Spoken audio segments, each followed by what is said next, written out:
Bueno, vamos a tener nuestra siguiente entrevista y que es con Alejandro Ruiz de Pie de Página. Esto tiene que ver con 4 claves para entender el conflicto de México contra el glifosato y el maíz transgénico. Ahora que el día de ayer pues se publicó un decreto donde desde un sector importante pues queda ya prohibido los transgénicos y también la regulación del glifosato. Vamos a platicar precisamente con Alejandro Ruiz, que preparó una pieza con 4 elementos para realmente pues tratar de entender pues este problema que tiene México con estas compañías transnacionales que quieren seguir manteniendo sus productos en nuestro país. Alejandro Ruiz, muy buenos días, bienvenido. Buenos días, Ernesto, a la audiencia de Momentum. ¿Qué tal? ¿Cómo están? Bien, Alejandro, pues cuéntanos estos detalles que nos estás señalando, precisamente estas 4 claves para entender de qué va esta conflictividad que tiene México con estas grandes corporaciones. Así es, pues como ya lo comentabas, el pasado 13 de febrero, el presidente López Obrador publica este decreto oficial en el Diario Oficial de la Federación,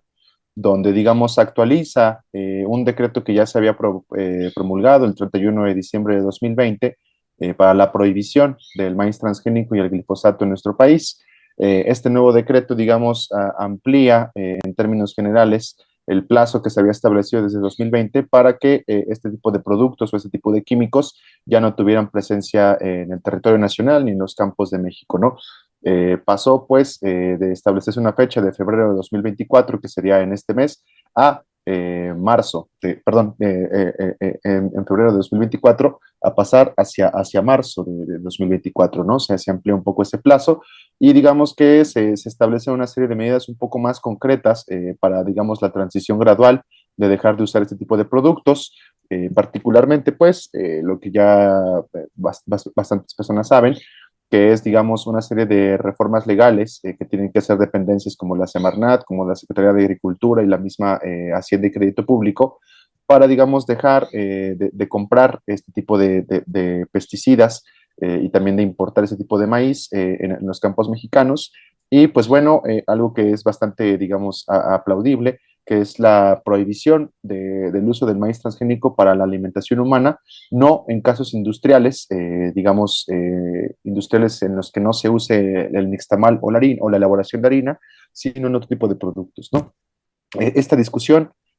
como ya lo hemos señalado en Pie de Página desde hace bastante tiempo y también aquí en Rompeviento, es una discusión muy vieja que, digamos, ha tenido claroscuros, no solamente en esta administración, sino pues desde épocas o sexenios anteriores, donde pues bueno, hemos visto que las transnacionales, particularmente Bayer Monsanto, pero también otras empresas como Syngenta y otras más,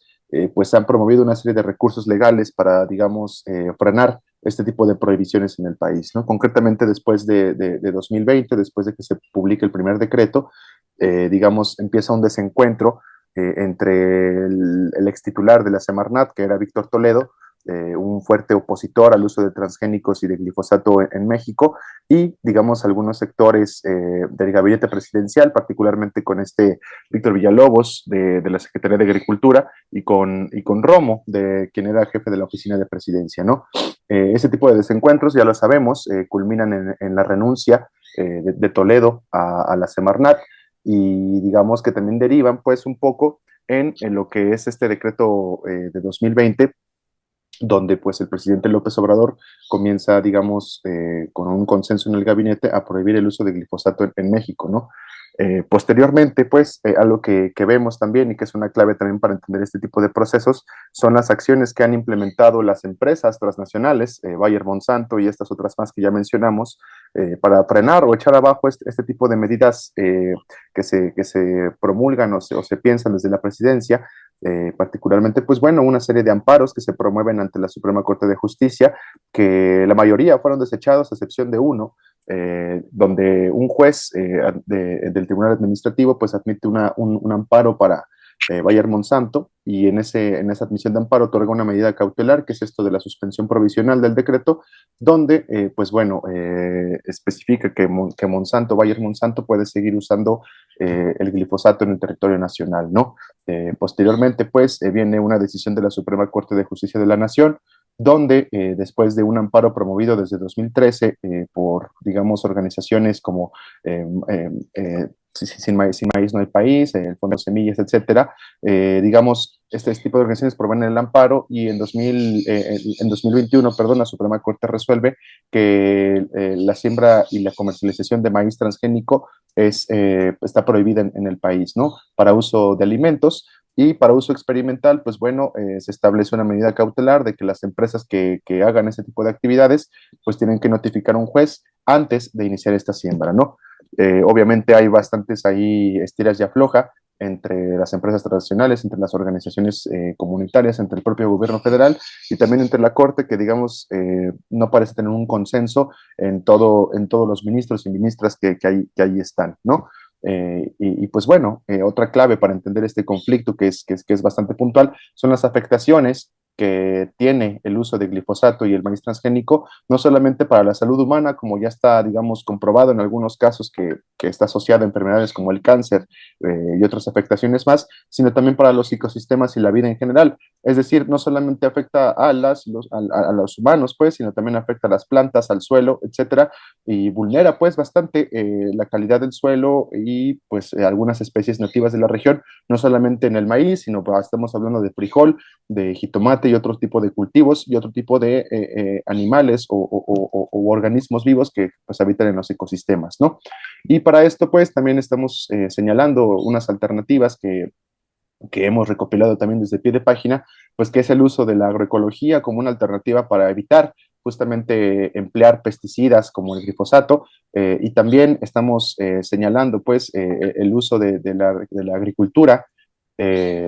tradicional, de la agricultura, digamos, de los conocimientos campesinos, de los conocimientos ancestrales, donde el control de plagas pues ha sido milenario y que pues nos muestran, pues nos prueban de que el uso de estos pesticidas pues es innecesario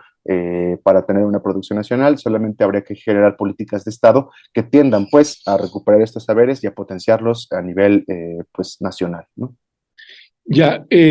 ¿cuál es la sensación que hay? No sé si en esta, pues nosotros ahorita estamos buscando, mañana tendríamos una entrevista con los compañeros y compañeras de la organización Sin Maíz No Hay País. Y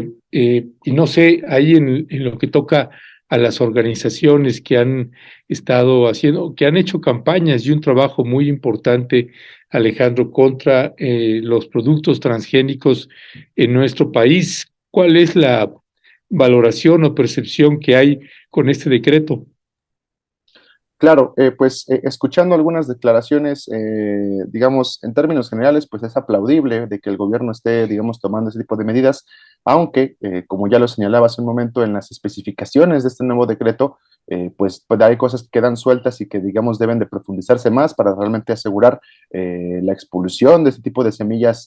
genéticamente modificadas y del glifosato en el territorio nacional. Particularmente este punto que señala este nuevo decreto, donde, digamos, se prohíbe el maíz transgénico para la alimentación humana, ¿no? Particularmente en el rubro o en el campo que está en la elaboración de tortilla y harina, es decir, en la nixtamalización y en el procesamiento del maíz para la alimentación, pero se permite hasta marzo de 2024 que se siga, digamos, usando el maíz transgénico para la alimentación humana, siempre y cuando tenga uso industrial y no toque a estos rubros específicos, ¿no? O sea, estamos hablando, por ejemplo, no sé, de las palomitas, estamos hablando de otro tipo de derivados del maíz o de usos del maíz que no necesariamente tienen que pasar por la nixtamalización o por la harina para, digamos, ser consumidos por el humano. Entonces esto, digamos, sigue manteniendo ahí una piedrita en el zapato y que, claro, deriva esto no solamente de una buena o mala intención del gobierno federal, sino también de digamos, de los roces que hubo a partir del TEMEC, de las peticiones de Estados Unidos, donde exige al gobierno de López Obrador, desde el primer decreto de 2020, que muestre las pruebas científicas para la prohibición de la comercialización de maíz transgénico y de glifosato, y pues que tienen que ver con intereses de las transnacionales, expresados pues en gobiernos y en tratados comerciales como el TEMEC, ¿no? Entonces, digamos, inclusive el día de ayer mismo, los Estados Unidos, el gobierno de los Estados Unidos lamentó, digamos, la publicación de este decreto, aunque, digamos, está prolongando más un poco la estancia de los transgénicos y del glifosato en el territorio nacional, y está dando apertura para que se realice un estudio técnico por parte de la COFEPRIS y de integrantes del CONACYT para determinar cuáles son las afectaciones concretas que tiene el consumo de maíz transgénico en la población y pues en la salud, ¿no? Y como ya lo señalamos, debería, a mi parecer, y al de algunas organizaciones y especialistas en el tema, ampliarse este estudio no solamente a las afectaciones a la vida humana, sino también a las afectaciones al ecosistema, a los cultivos y por ende a las culturas y los pueblos que, digamos, viven de la siembra del maíz y que tienen una relación estrecha con el territorio y la tierra. Ya, pues Alejandro Ruiz, como siempre te queremos agradecer que nos hayas tomado la llamada. Le avisamos también que ya pegamos la liga aquí en el chat de YouTube para que usted pueda acceder directamente a otro extraordinario trabajo periodístico de Alejandro Ruiz de Pie de Página. Un abrazo, Alejandro, muchas gracias. Gracias, Ernesto, a la audiencia y que pasen muy buen día. Hasta luego. Hasta luego.